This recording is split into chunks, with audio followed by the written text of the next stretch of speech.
Welcome to Vishnu talks. నేను విష్ణు. ప్రస్తుతం నాతో పాటు AMFI registered mutual fund distributor Bonugala Salman garu ఉన్నారు. వారితో మాట్లాడదాం. సాల్మన్ గారు నమస్తే సార్. నమస్తే అండి విష్ణు గారు. Welcome to Vishnu talks. Thank you అండి. సో సాల్మన్ గారు, చాలా మంది కొన్ని సంవత్సరాల పాటు లోయర్ ఇన్కమ్ గ్రూప్లోనే ఉంటారు, ఇంకొంతమంది కొన్ని సంవత్సరాల పాటు మిడిల్ ఇన్కమ్ గ్రూప్లోనే ఉంటారు. అంటే కొన్ని సంవత్సరాల పాటు అదే లైఫ్ స్టైల్ని కొనసాగిస్తూ ఉంటారు.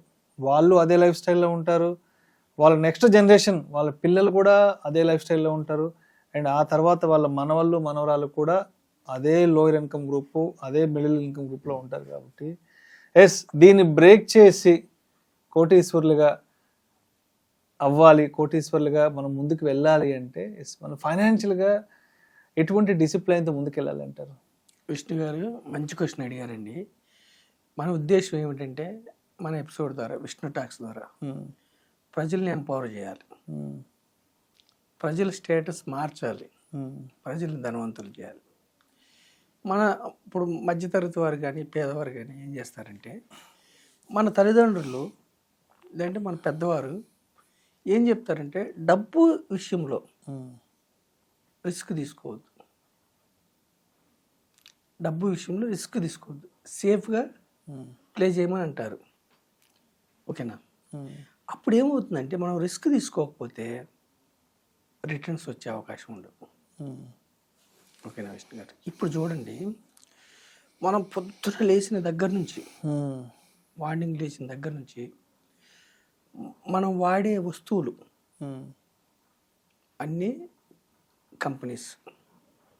ఇప్పుడు కంపెనీ అంటేనే కంపానియన్. కొంతమంది గ్రూప్గా ఏర్పాటు చేసిందని కంపెనీ అంటారు. అయితే కంపెనీస్లో విష్ణు గారు రెండు రకాలు. ఒకటి ప్రైవేట్ కంపెనీస్, రెండు పబ్లిక్ కంపెనీస్. ఇప్పుడు మీ నెల్లూరులోనే మంచి హోటల్ ఉంది, ఫోన్ చేశారు, మీరు నచ్చింది, పబ్లిక్ బాగా వస్తున్నారు, మీరు ఆ హోటల్ ఓనర్ దగ్గరికి వెళ్ళి మీకు వాటా ఇవ్వమంటే ఇస్తారా? ఎవరు? నేను ఎందుకు ఇస్తాను అంటాడు ఆబ్వియస్గా. షేర్ అడిగితే ఇస్తారా? ఇప్పుడు అలాగే మంచి హాస్పిటల్ ఉంది మీ చుట్టుపక్కల, మంచి కాలేజ్ ఉంది, మీరు వెళ్ళి షేర్ అడిగితే, ఓట అడిగితే ఇస్తారా? బయటకు వెళ్ళమంటారు. అయితే తాజ్ హోటల్ ఉంది, లేదా ఇండియన్ హోటల్ ఉంది, 5 స్టార్ హోటల్స్. తాజ్ హోటల్ అంటే మన రతన్ టాటా గారు. మీకు నచ్చింది, మీరు అందులో షేర్ కావాలనుకుంటే ఒక డీమ్యాట్ అకౌంట్ తీసుకొని షేర్ కొనుక్కుంటే మీరు అందులో ఓనర్ అవుతారు. 1000 రూపాయలు పెట్టినా మనం వాటాదారులు ఓనర్ అవుతారు. అలాగే కిమ్స్ హాస్పిటల్ ఉంది, అపోలో హాస్పిటల్ ఉంది, బాగా చూస్తున్నారు డాక్టర్స్ అన్నప్పుడు ఆ డీమ్యాట్ అకౌంట్ తీసుకొని ఆ షేర్ కొనుక్కుంటే అందులో ఓనర్. అంటే ప్రైవేట్ లిమిటెడ్ కంపెనీస్ ఒకళ్ళిద్దరి చేతిలో, కొద్దిమంది చేతిలో ఉంటే, వాళ్ళ బంధువుల చేతిలో ఉంటే వాళ్ళు మనకి ఓనర్షిప్ ఇవ్వరు. మన దేశం మనకిచ్చిన అదృష్టం ఏంటంటే పబ్లిక్ లిమిటెడ్ కంపెనీస్. అంటే పబ్లిక్ షేర్ కొనుక్కుంటే అందులో ఓనర్షిప్ అవ్వాలంటే దాన్ని పబ్లిక్ కంపెనీస్ అంటారు. మన బ్యాంక్స్ ఉన్నాయి, ఎస్బీఐ బ్యాంక్ కానీ ఏ బ్యాంక్ లేని, మనం పొద్దున లేచిన దగ్గర నుంచి మన డైనింగ్ టేబుల్ మీద మనం వాడే గ్యాస్ కానీ, లేదంటే మన డైనింగ్ టేబుల్ మీద ఉండే ప్రతి వస్తువు కానీ, ఫ్రిడ్జులు కానీ, ప్రతిదీ పబ్లిక్ కంపెనీస్ తయారు చేసినవే. మనం ఏం చేస్తాము, పేదవారు మధ్యతరగతి వారు ఈ యొక్క కంపెనీస్లో షేర్ తీసుకోవడానికి భయపడతారు, వాటా తీసుకోవడానికి భయపడతారు. మన దేశం మనకిచ్చిన అదృష్టం ఏమిటంటే, ఏ జెండర్ అయినా, ఏ కలర్ అయినా, ఆరోగ్యవంతుడా అనారోగ్యవంతుడా, ఏ ప్రాంతం వ్యక్తి అయినా కానీ పబ్లిక్ లిమిటెడ్ కంపెనీస్లో మనం ఓనర్షిప్ తీసుకోవచ్చు. ఏమిటి మరి ఇందులో ఓనర్షిప్ తీసుకుంటే ఏమిటి, ఈ కంపెనీస్కి లాభాలు వస్తున్న కొందికి డివిడెండ్స్ రూపేణ పంచుతారు, అందరికి సమానంగా. అసలు ఈక్విటీస్ అంటేనే ఈక్వల్ ఆపర్చునిటీస్. సూపర్, చాలా మంచి మాట చెప్పారు. ఈక్విటీస్ అంటేనే ఈక్వల్ ఆపర్చునిటీస్. ఇప్పుడు ఒక కంపెనీ ఓనర్తో నాకు గొడవైంది, ఇది పబ్లిక్ లిమిటెడ్ కంపెనీ, అయినా నేను షేర్ కొనుక్కొని అతను ఆపలేడు. ఇప్పుడు రిలయన్స్ ముఖేష్ అంబానీ గారికి నా మీద కోపం వచ్చింది, అయినా రిలయన్స్లో షేర్ కొనుక్కోవడానికి నన్ను ఎవరు ఆపలేరు. బిగ్గెస్ట్ డెమోక్రసీ ఎందులో ఉంటుందంటే పబ్లిక్ లిమిటెడ్ కంపెనీలో షేర్స్లో ఉంటుంది. నేను కొనుక్కోవచ్చు ఆ కంపెనీలో షేరు, నా ఇంట్లో సర్వెంట్ కొనుక్కోవచ్చు, నా బ్రదర్ కొనుక్కోవచ్చు, నా సిస్టర్, అందరూ కొనుక్కోవచ్చు. అయితే మన భారతదేశ ప్రజలు అంటే ఇప్పుడు చూడండి 140 కోట్ల మంది ఉన్నారు విష్ణు గారు. ఓటీటీలు 50 కోట్ల పైన ఉంది. నెట్ వాడేవాళ్ళు 60-70 కోట్ల మంది ఉన్నారు. అవునవును. అయినా ఈక్విటీస్లో ఇన్వెస్ట్ చేసేవాళ్ళు 5 నుంచి 10 కోట్లే. అంటే కంపెనీలో ఓనర్షిప్ తీసుకోవాలంటే భయం. మనం డబ్బులుంటే ఎస్బీఐ బ్యాంకులోనో హెచ్డిఎఫ్సి బ్యాంకులోనో డిపాజిట్ చేస్తాము. ఆ బ్యాంకు దివాలా తీయదు కాబట్టి ఎన్ని కోట్లైనా డిపాజిట్ చేస్తాము, ఎన్ని లక్షలైనా డిపాజిట్ చేస్తాము. ఆ బ్యాంకులో షేర్ కొనుక్కోవాలంటే మనకు భయం. ఇంట్లో ప్రెస్టేజ్ కుక్కర్ వాడతాము, ప్రెస్టేజ్ షేర్ కొనం. అశోక్ లేలాండ్ బస్సులో వెళ్తాము, అశోక్ లేలాండ్ షేర్ కొనం. అంటే మనం ఏ వస్తువు అయితే వాడతాం, హిందుస్థాన్ యూనిలివర్ మనం వాడే సబ్బుల దగ్గర నుంచి పేస్ట్ దగ్గర నుంచి మనం వాడే గ్యాస్ హెచ్పిసిఎల్ బీపీసీఎల్ అంటే ప్రతి వస్తువు మనం కన్జ్యూమ్ చేసే వస్తువులు షేర్లు కొనాలంటే మనకు భయం. అలాంటప్పుడు ఏమవుతుంది, రిస్క్ తీసుకోకపోతే భయం. ఎందుకంటే ఈ కంపెనీస్ దివాలా తీస్తే మన డబ్బు పోతుందేమో అని. అసలు లిమిటెడ్ అంటే అర్థమే లయబిలిటీ లిమిటెడ్. ఇప్పుడు లిమిటెడ్ అని ఉంది. ఇప్పుడు నేను ఒక 10,000 పెట్టాను అనుకోండి విష్ణు గారు షేర్లో, నాకు పోయే డబ్బు మొత్తం పోతే 10,000 పోతుంది. ఆ కంపెనీకి 1,00,000 కోట్లు అప్పు అయింది అనుకోండి సపోజ్, ఏదైనా ఒక కంపెనీకి, నా ఇంటికి వచ్చి ఇంకేం అడగరు, నా ఆస్తులేం తీసుకెళ్ళరు. అదే నేను సొంతంగా కోట్లు పెట్టుకున్నాను అనుకోండి, ఒక 5 లక్షలు పెట్టి, కానీ 20 లక్షలు అప్పు అయింది అనుకోండి, నా ఇంట్లో ఉన్న ఆస్తులు అమ్మి కూడా నేను ఇవ్వాలి, నా ల్యాండ్స్ ఇచ్చి కూడా. ఇక్కడ లయబిలిటీ లిమిటెడ్. రెండోది, ఆ కంపెనీ వల్ల ఏమైనా ప్రమాదం అయింది అనుకోండి, అశోక్ లేలాండ్ కంపెనీలో ఏదైనా అయింది, లేదంటే ఏదో కంపెనీలో గ్యాస్ కంపెనీలో ఏదైంది, లీకేజ్ అయ్యి ప్రజలు చనిపోయారు. ఆ యొక్క కేసు అప్పుడు ఆ టైంలో ఉన్న ఎంప్లాయీస్ మీద వస్తుంది, కానీ జనరల్ మేనేజర్ ఇంకోరి మీద, షేర్ హోల్డర్స్ మీద. అంటే లిమిటెడ్ లయబిలిటీ ఉంటుంది, కానీ ప్రాఫిట్స్ డివిడెండ్స్ అన్లిమిటెడ్ ఉంటాయి. అది అర్థం చేసుకోవాలి. అంటే మనం ఏం చెప్తున్నామంటే విష్ణు గారు, మన విష్ణు టాక్స్ ద్వారా సామాన్యమైన ప్రజలు ప్రైవేట్ లిమిటెడ్ కంపెనీస్లో మనకి ఎలాగో షేర్స్ ఇవ్వరు.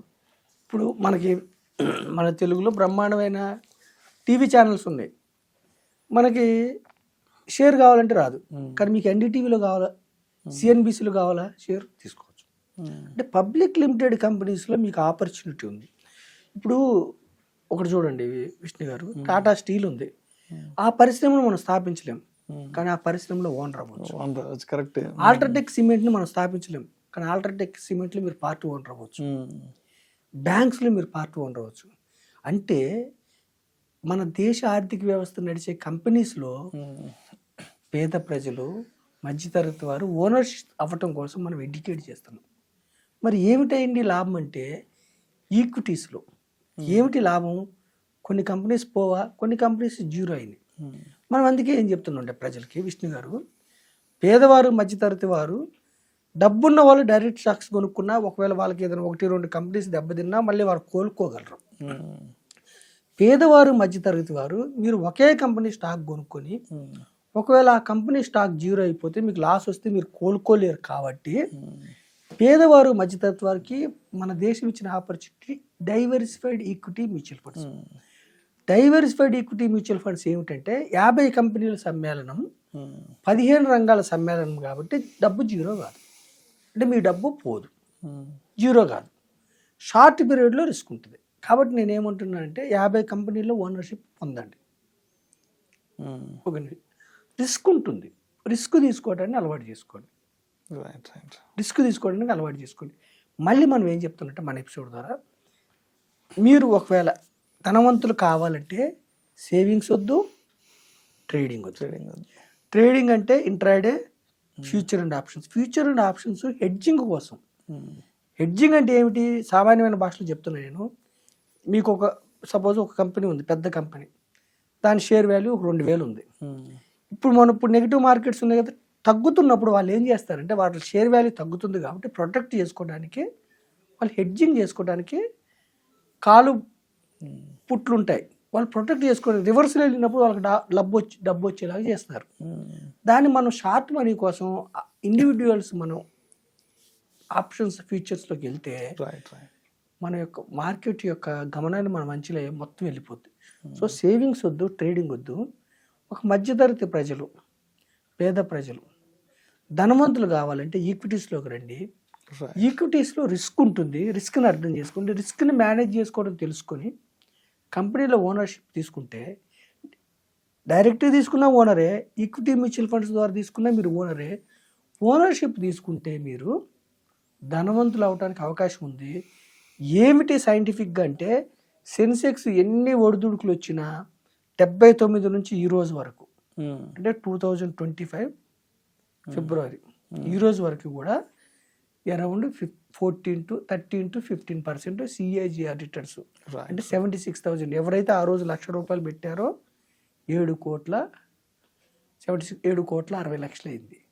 అంటే 8 కోట్లకి వెళ్ళింది, 8,60,00,000 వెళ్ళింది. మళ్ళీ ఈ యొక్క 6 monthsలో డౌన్ అయింది, కానీ 7,60,00,000 అయింది. దీర్ఘకాలంలో మార్కెట్ ఇండెక్స్లు ఎప్పుడు ఎకానమీకి సూచికగా ఉంటాయి.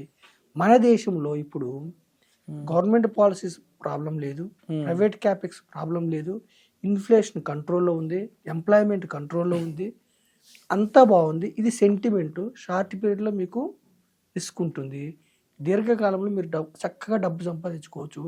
డైవర్సిఫైడ్ ఈక్విటీ మ్యూచువల్ ఫండ్స్లో అంటే ఒక 50 కంపెనీలో ఓనర్షిప్ తీసుకోవడం ద్వారా పేద ప్రజలు మధ్యతత్వాలు ధనవంతులు కావాలని నేను మీ ద్వారా విష్ణు టాక్స్ ద్వారా నేను ప్రజలను కోరుకుంటున్నాను. విష్ణు గారు, మన పేదవారు మధ్యతరగతి ఎక్కువ మంది ఈక్విటీస్లో వస్తే ఏమవుద్దంటే కంపెనీస్లో పెట్టడం వల్ల కంపెనీ షేర్ వాల్యూ పెరుగుతుంటుంది. కంపెనీ షేర్ వాల్యూ పెరిగితే ఇన్వెస్టర్స్కి లాభాలు వస్తాయి. కంపెనీస్కి ఎప్పుడైతే డబ్బు వస్తుందో ఆ కంపెనీస్లో పనిచేసే ఎంప్లాయీస్కి పే రైజెస్ అంటే జీతాలు పెంచుతారు. ఎప్పుడైతే వాళ్ళకి జీతాలు పెంచుతారో వాళ్ళు మళ్ళీ ఖర్చు చేస్తారు, ఎకానమీకి బూస్ట్ అయింది. ఎప్పుడైతే దేశ ఎకానమీ బూస్ట్ అయిందో గవర్నమెంట్కి డబ్బు ఎక్కువ వస్తుంది, GST ద్వారా కానీ ఇంకో. ఎప్పుడైతే గవర్నమెంట్కి డబ్బు ఎక్కువ వస్తుందో వాళ్ళు మళ్ళీ ఖర్చు చేస్తారు. గవర్నమెంట్ ఎక్స్పెక్ట్ అంటే వాళ్ళు రోడ్ల మీద కానీ తర్వాత ప్రాజెక్టుల వల్ల కానీ సంక్షేమం కానీ వాళ్ళు మళ్ళీ ఖర్చు. అంటే ఈ ఈక్విటీస్లో మనీ పెట్టడం అనేది దేశ ఆర్థికాభివృద్ధికి దోహదం అవుతుంది. ఈ ఆర్థికాభివృద్ధిలో మీరు ఇన్వాల్వ్ అయితే ఇండివిజువల్గా మీరు ధనవంతులు అవుతారు. సో ఇది అర్థం చేసుకొని పేదవారు మధ్యతరగతి వారు ఈక్విటీస్లోకి రమ్మని నేను పదే మీ ద్వారా నేను అభ్యర్థిస్తున్నాను. Thank you sir. Thank you so much Salman garu. Thank you అండి విష్ణు గారు.